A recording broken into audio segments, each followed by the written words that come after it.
പെരുമ്പാവൂരിൽ കുറുപ്പമ്പടി ഭാഗത്തുള്ള ഒരു വീട്ടിലേക്ക് രാത്രി 8 മണിയോടുകൂടി വീട്ടുടമസ്ഥ രാജേശ്വരി എത്തിയ സമയത്ത് പതിവിന് വിപരീതമായി വീടിന് പുറത്തുള്ള ലൈറ്റ് ഓഫാണെന്നുള്ള കാര്യം ശ്രദ്ധയിൽപ്പെട്ടു. വാതിലിൽ തട്ടി വിളിച്ചിട്ടും വീട്ടിലുണ്ടായിരുന്ന മകൾ വാതിൽ തുറക്കാത്ത സാഹചര്യത്തിൽ അയൽപ്പക്കത്തെ വീടുകളിലൊക്കെ രാജേശ്വരി മകളെ അന്വേഷിച്ചു.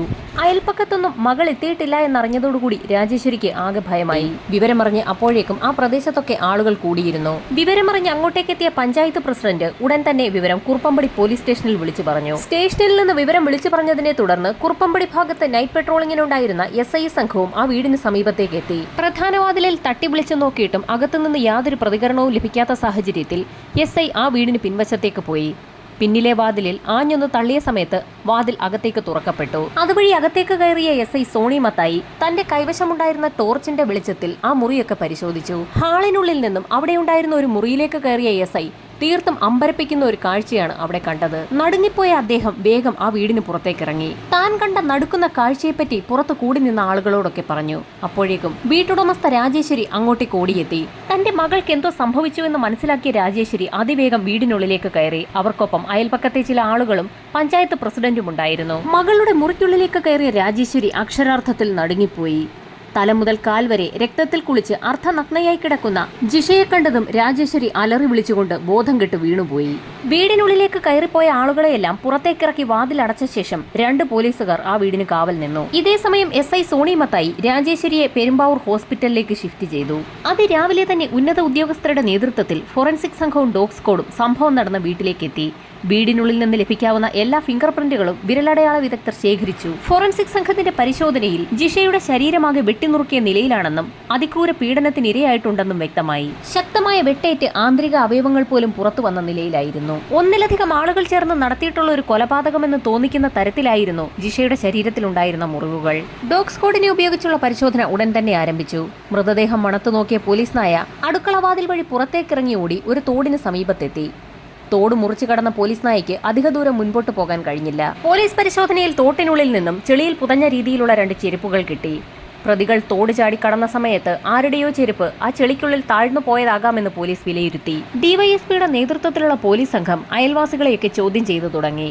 അവരിൽ പലരും രാവിലെ 8:30 മണിക്കും 10:30ക്കും വൈകുന്നേരം 5:30 മണിക്കുമൊക്കെ ജിഷയെ കണ്ടവരാണ്. എന്നാൽ അതിനുശേഷം ആരും ജിഷയെ കണ്ടിട്ടില്ല. വൈകുന്നേരം 5:30ക്ക് ശേഷം അയൽവാസിയായ ഒരു സ്ത്രീ ഫോണിൽ സംസാരിക്കുന്ന സമയത്ത് ജിഷയുടെ വീടിരിക്കുന്ന ഭാഗത്തു നിന്നും ഉച്ചത്തിലുള്ള ഒരു ശബ്ദം കേട്ടിരുന്നു. ജിഷയും അമ്മയും തമ്മിൽ എന്തെങ്കിലും വഴക്കുണ്ടായതാകാമെന്നാണ് ആ സമയത്ത് അവർ കരുതിയത്. ഈ സമയത്തായിരുന്നു അയൽവാസിയായ ഒരു സ്ത്രീ വളരെ നിർണായകമായ ഒരു കാര്യം പോലീസിനോട് പറയുന്നത്.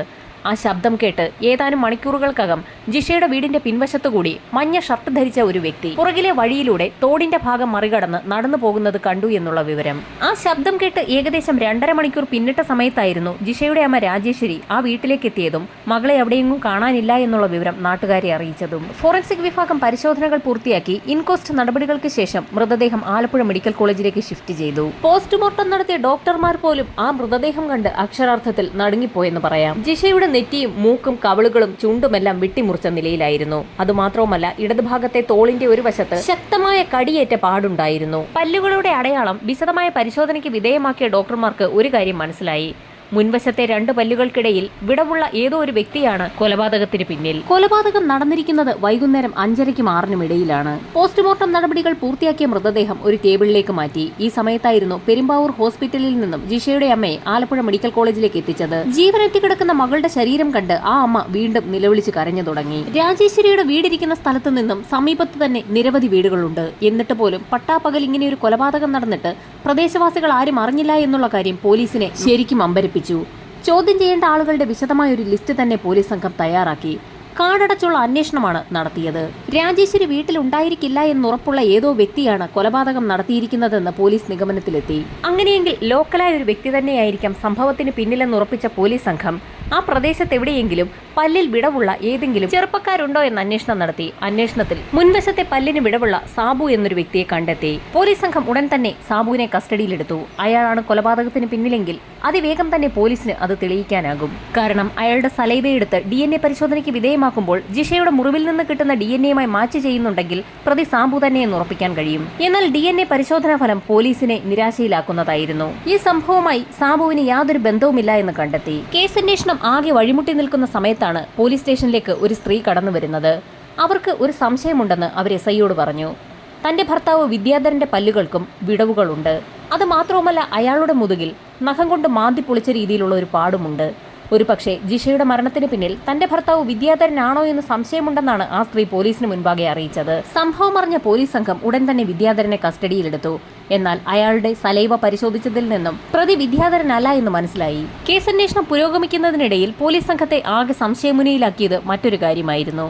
എന്തായിരിക്കാം കൊലപാതകത്തിന്റെ മോട്ടീവ്? പീഡന ശ്രമത്തിനിടയിലാണ് ജിഷ മരണപ്പെട്ടതെങ്കിൽ പോലും ആ ശരീരം എന്തുകൊണ്ടാകാം കൊലപാതകി വെട്ടിനുറുക്കിയത്? ആ സംശയവുമായി പോലീസ് സംഘം മുൻപോട്ട് പോകുന്ന സമയത്താണ് ജിഷയുടെ അയൽവാസിയായ ശ്രീജ എന്ന സ്ത്രീയുടെ മൊഴി പോലീസ് വിശദമായി തന്നെ ഒന്ന് പരിശോധിച്ചത്.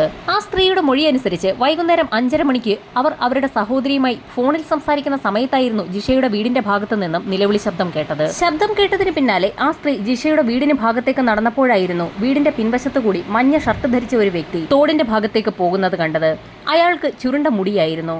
മുഖം ബംഗാളിയുടേതിന് സമാനമായിരുന്നു. ജിഷയുടെ അയൽവാസി ശ്രീജയെ പോലീസ് സംഘം ചിത്രങ്ങൾ വരയ്ക്കുന്ന എക്സ്പെർട്ടുകളുടെ അടുത്തെത്തിച്ചു. പോലീസ് സ്റ്റേഷനിൽ ചിത്രം വര പുരോഗമിക്കുന്ന സാഹചര്യത്തിൽ ബംഗാളികൾ കൂട്ടമായി താമസിക്കുന്ന പെരുമ്പാവൂരിലെ ഓരോ സ്ഥലവും അരിച്ചുപറക്കി പോലീസ് സംഘം അന്വേഷണം ആരംഭിച്ചു. ജിഷയുടെ വീടിന് സമീപത്തു നിന്നും 500 മീറ്റർ അകലെ വൈദ്യശാലപ്പടി എന്നൊരു സ്ഥലത്തെത്തി. അവിടെ ഒരു ബിൽഡിംഗിൽ 10-ലധികം ബംഗാളികൾ താമസിക്കുന്നുണ്ടെന്ന് മനസ്സിലാക്കിയ പോലീസ് സംഘം കെട്ടിട ഉടമയിൽ നിന്നും അവിടെ താമസിക്കുന്ന ഓരോ ആളുകളുടെ ID കാർഡുകൾ പോലീസിന് മുൻപാകെ ഹാജരാക്കാൻ ആവശ്യപ്പെട്ടു. ID കാർഡുകൾ കൈവശപ്പെടുത്തിയ പോലീസ് സംഘം ഓരോ വ്യക്തികളെയും ചോദ്യം ചെയ്തു തുടങ്ങി. ചോദ്യം ചെയ്യലിനിടയിൽ പോലീസിന് വളരെ നിർണായകമായ ഒരു വിവരം ലഭിച്ചു. കൂട്ടത്തിൽ ഒരു ബംഗാളി സംഭവം നടന്ന ദിവസം വൈകുന്നേരം നാട്ടിലേക്ക് പോയിട്ടുണ്ട്. അയാളുടെ പേര് അമീറുൽ ഇസ്ലാം എന്നായിരുന്നു. പോലീസിന്റെ സംശയം അമീറിൽ തന്നെ കേന്ദ്രീകരിച്ചു. ഇതേ സമയം തന്നെ ജിഷയുടെ വീടിന് സമീപത്തുള്ള തോട്ടിൽ നിന്ന് ലഭിച്ച 2 ചെരുപ്പുകളും പോലീസ് പല ആളുകളെയും കാണിക്കുന്നുണ്ടായിരുന്നു. കൂട്ടത്തിൽ ചെരുപ്പുകൾ തിരിച്ചറിഞ്ഞ ഒരു പയ്യൻ അത് തന്റെ രണ്ടാനച്ഛന്റേതാണെന്ന് പോലീസിന് മൊഴി നൽകി. ആ പയ്യന്റെ അമ്മ 2ാമത് വിവാഹം കഴിച്ച വ്യക്തിയായിരുന്നു അമീർ. സംഭവം നടന്ന ദിവസം അമീർ പണിക്കൊന്നും പോയിരുന്നില്ല. വൈകുന്നേരം വീട്ടിലേക്കെത്തിയ അമീറിന്റെ തോളിൽ ഒരു ബാഗ് ഉണ്ടായിരുന്നു. അയാളുടെ കൈ മുറിഞ്ഞിരിക്കുന്നത് ശ്രദ്ധയിൽപ്പെട്ട ഭാര്യ അതെന്താണെന്ന് ചോദിച്ചപ്പോൾ പണിക്ക് പോയ വീട്ടിൽ ഒരാളുമായി വാക്കുതർക്കമുണ്ടായ സമയത്ത് മുറിവ് സംഭവിച്ചതാണെന്നായിരുന്നു അയാൾ ഭാര്യയോട് പറഞ്ഞത്. അമീറിനെ കുറിച്ച് വിശദമായ ഒരു അന്വേഷണം തന്നെ നടത്താൻ പോലീസ് സംഘം തീരുമാനിച്ചു. കെട്ടിട ഉടമയിൽ നിന്നും അമീറിന്റെ അഡ്രസ് കൈവശപ്പെടുത്തിയ പോലീസ് സംഘം നേരെ ബംഗാളിലേക്ക് തിരിച്ചു. ബംഗാളിലെത്തി അന്വേഷണം നടത്തിയപ്പോഴാണ് അയാൾ ബംഗാൾ സ്വദേശിയല്ല, ആസാം സ്വദേശിയാണെന്നുള്ള കാര്യം പോലീസിന് വ്യക്തമാകുന്നത്. ആസാമിലെത്തിയ പോലീസ് സംഘത്തിന് അവിടുത്തെ ഭാഷയൊന്നും സംസാരിക്കാൻ കഴിയാതെ അന്വേഷണം വഴിമുട്ടിയ സാഹചര്യത്തിൽ തിരികെ കേരളത്തിലേക്ക് തന്നെ മടങ്ങിപ്പോന്നു. ഭാഷ അറിയാതെ ആസാമിലെത്തി അന്വേഷണം നടത്താൻ കഴിയാതെ മടങ്ങിപ്പോന്ന പോലീസ് സംഘത്തെ വിമർശിച്ചുകൊണ്ട് നിരവധി ആളുകൾ രംഗത്തെത്തി. വൈകാതെ തന്നെ ആസാമിൽ നേരത്തെ ജോലിയിലിരുന്ന ഒരു പോലീസ് ഉദ്യോഗസ്ഥന്റെ നേതൃത്വത്തിലുള്ള സംഘം ആസാമിലേക്ക് പുറപ്പെട്ടു. DYSP സുനിലിന്റെ നേതൃത്വത്തിലുള്ള പോലീസ് സംഘം അമീറുൽ ഇസ്ലാമിന്റെ ആസാമിലുള്ള വീട്ടിലെത്തി. വീട്ടിൽ അമീറിന്റെ ഉമ്മ മാത്രമേ ഉണ്ടായിരുന്നുള്ളൂ. അവരോട് പല കാര്യങ്ങളും പോലീസ് ചോദിച്ചറിഞ്ഞു. ഏകദേശം 7 വർഷങ്ങൾക്ക് മുൻപാണ് ആസാമിൽ നിന്നും അമീർ കേരളത്തിലേക്ക് എത്തുന്നത്. അതിനുശേഷം ആസാമിലേക്ക് അങ്ങനെ മടങ്ങി ചെന്നിട്ടേയില്ല. ഏതാനും ദിവസങ്ങൾക്ക് മുൻപ് ആസാമിലേക്ക് എത്തിയ അമീർ 1-2 ദിവസം അവിടെ താമസിച്ച് പണത്തെ ചൊല്ലി ഉമ്മയുമായി വഴക്കുണ്ടാക്കിയാണ് അവിടെ നിന്നും പോയത്. പിന്നീട് അയാളെക്കുറിച്ച് യാതൊരു വിവരവുമില്ല എന്ന് ആ അമ്മ പോലീസിന് മൊഴി നൽകി. അവിടെ നിന്ന് കൂടുതലൊന്നും ലഭിക്കില്ല എന്ന് മനസ്സിലാക്കിയ പോലീസ് സംഘം തിരികെ കേരളത്തിലേക്ക് മടങ്ങി. അമീർ നേരത്തെ താമസിച്ചിരുന്ന വൈദ്യശാലപ്പടിയിലുള്ള കെട്ടിടത്തിന് സമീപമെത്തുകയും അവിടെയുള്ള ആളുകളെ കൂടുതൽ ചോദ്യം ചെയ്യുകയും ചെയ്തു. അമീർ താമസിച്ചിരുന്ന മുറി വിശദമായ ഒരു പരിശോധനയ്ക്ക് തന്നെ വിധേയമാക്കി. ആ മുറിക്കുള്ളിൽ ഒരു ബാഗ് ഉണ്ടായിരുന്നു. ബാഗിനുള്ളിൽ നിന്ന് ഒരു കത്തിയും മഞ്ഞ നിറത്തിലുള്ള ഒരു ഷർട്ടും പോലീസിന് ലഭിച്ചു. ഒരുപക്ഷെ അയൽവാസിയായ ശ്രീജ പറഞ്ഞ മഞ്ഞ നിറത്തിലുള്ള ഷർട്ട് ഇതുതന്നെയാകാമെന്ന് പോലീസ് വിലയിരുത്തി. എന്നാൽ ആ ഷർട്ട് പരിശോധിച്ച പോലീസ് സംഘത്തിന് നിരാശയായിരുന്നു ഫലം. കൃത്യം നടത്തിയ സമയത്ത് ആ ഷർട്ടായിരുന്നു അമീർ ധരിച്ചിരുന്നതെങ്കിൽ അതിൽ ഉറപ്പായും രക്തക്കറ കാണേണ്ടതാണ്. അങ്ങനെയുള്ള യാതൊരു അടയാളങ്ങളും ആ മഞ്ഞ ഷർട്ടിൽ ഉണ്ടായിരുന്നില്ല. എങ്കിലും അത് ഫോറൻസിക് പരിശോധനയ്ക്കായി പോലീസ് സംഘം അയച്ചു. ഫോറൻസിക് പരിശോധനയിൽ ആ ഷർട്ടിൽ രക്തത്തിന്റേതായ യാതൊരു അടയാളങ്ങളോ അംശമോ ഇല്ല എന്ന് കണ്ടെത്തി. ഈ സമയത്തായിരുന്നു മറ്റൊരു നിർണായക വിവരം വൈദ്യശാലപ്പടിയിലെ ബംഗാളികൾ താമസിക്കുന്ന സ്ഥലത്തു നിന്നും പോലീസിന് കിട്ടിയത്. അവിടെ നിന്നും അധിക ദൂരെയല്ലാത്ത ഒരു സ്ഥലത്ത് കോൺട്രാക്ടർ ഭായി എന്നറിയപ്പെടുന്ന അമീറുൽ ഇസ്ലാമിന്റെ മറ്റൊരു സഹോദരൻ താമസിക്കുന്നുണ്ട് എന്നുള്ള വിവരമായിരുന്നു പോലീസിന് ലഭിച്ചത്. അമറിന്റെ സഹോദരൻ ബഹ്റിന്റെ വീട്ടിലെത്തി പോലീസ് സംഘം വിശദമായ അന്വേഷണം നടത്തി. സംഭവം നടന്ന രാത്രി ഏകദേശം 8:30 മണിയോടുകൂടി അമീർ തന്നെ കാണാൻ വന്നിരുന്നു എന്നും അവൻ ആവശ്യപ്പെട്ടതനുസരിച്ച് 2000 രൂപ നൽകിയിരുന്നു എന്നും സഹോദരൻ പോലീസിന് മൊഴി നൽകി. ഷംസുദ്ദീൻ എന്നൊരു വ്യക്തിയുടെ ഓട്ടോയിലാണ് അമീർ എത്തിയതെന്നും അവിടെ നിന്നും നാട്ടിൽ പോകുവാണെന്ന് പറഞ്ഞുകൊണ്ടാണ് അയാൾ മടങ്ങിയതെന്നും സഹോദരൻ പോലീസിനോട് പറഞ്ഞു. പോലീസ് സ്റ്റേഷൻ കേന്ദ്രീകരിച്ച് നടത്തിയ അന്വേഷണത്തിൽ അന്ന് രാത്രി ആസാമിലേക്കുള്ള ട്രെയിനിന് അമീർ ടിക്കറ്റ് എടുത്തു എന്ന് പോലീസിന് വ്യക്തമായി. ഇതേസമയം തന്നെ മരണപ്പെട്ട ജിഷയുടെ മൊബൈൽ ഫോൺ കേന്ദ്രീകരിച്ച് നടത്തിയ അന്വേഷണത്തിൽ ജിഷയ്ക്ക് പരിചയമുള്ള 2 ചെറുപ്പക്കാരുടെ നമ്പറുകളും പോലീസിന് ലഭിച്ചിരുന്നു.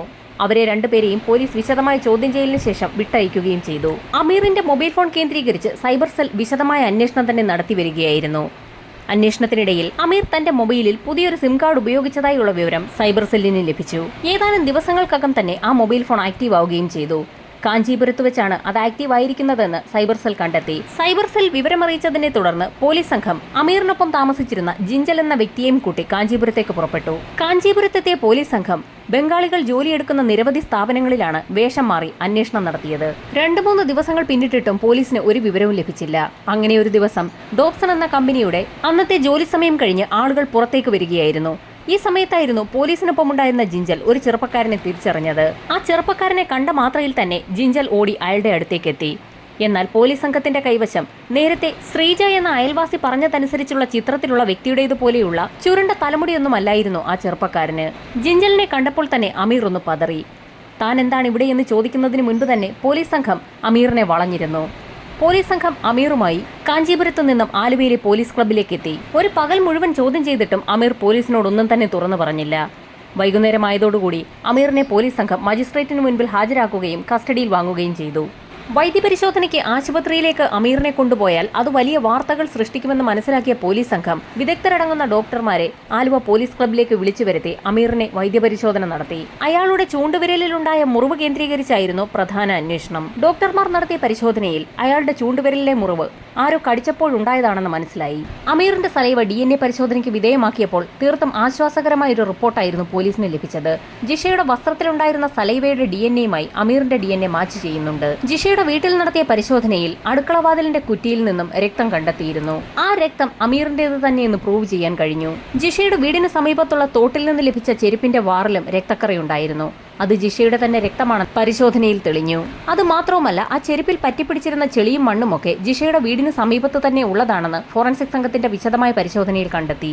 അന്വേഷണം പൂർത്തിയാക്കിയ പോലീസ് സംഘം കുറ്റപത്രം കോടതിയിൽ സമർപ്പിച്ചു. നിരവധി സാക്ഷികളെ പ്രോസിക്യൂഷൻ ഹാജരാക്കി. അതിൽ പ്രധാന സാക്ഷി ജിഷയുടെ അമ്മ രാജേശ്വരിയായിരുന്നു. കുറെ നാളുകൾക്ക് മുൻപ് വീടിന് സമീപത്തുള്ള ഒരു തോട്ടിൽ രാജേശ്വരി മകൾ ജിഷയ്ക്കൊപ്പം കുളിക്കാൻ പോയിരുന്നു. ഈ സമയത്ത് അതുവഴി വന്ന അമീർ ജിഷയെ ഉപദ്രവിക്കാൻ ശ്രമിച്ചു എന്നൊരു കാര്യം ജിഷയുടെ അമ്മ രാജേശ്വരി കോടതിയിൽ പറഞ്ഞു. എന്നാൽ രാജേശ്വരിയുടെ വാദത്തെ ആ പ്രദേശവാസികളൊക്കെ അന്ന് എതിർത്തിരുന്നു. അന്ന് തോട്ടുവക്കത്ത് പല സ്ത്രീകളും ആ പ്രദേശത്തുള്ളവരുണ്ടായിരുന്നു. അവരാരും അമീറിനെ നേരത്തെ കണ്ടിട്ടില്ല എന്ന് കോടതിയിൽ മൊഴി നൽകി.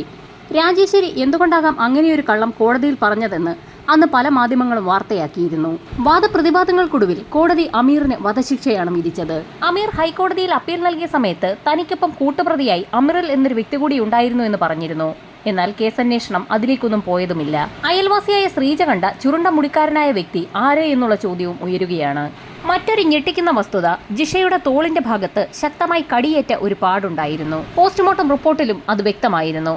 എന്നാൽ വിടവുകളോടുകൂടിയ പല്ലുള്ള ഒരു വ്യക്തിയാണെന്നുള്ള വിലയിരുത്തൽ ഡോക്ടർമാർ നടത്തിയിരുന്നെങ്കിലും അമീറുൽ ഇസ്ലാമിന്റെ പല്ലുകൾക്ക് വിടവുകളൊന്നും ഇല്ലായിരുന്നു എന്നാണ് യാഥാർത്ഥ്യം. അങ്ങനെയെങ്കിൽ അമീറിനൊപ്പം മറ്റൊരാൾ കൂടി ഉണ്ടായിരുന്നു എന്ന് അയാൾ പറഞ്ഞ കാര്യം സത്യമാണോ എന്നുള്ള കാര്യവും അന്നത്തെ മാധ്യമങ്ങൾ ചോദ്യം ചെയ്തിരുന്നു.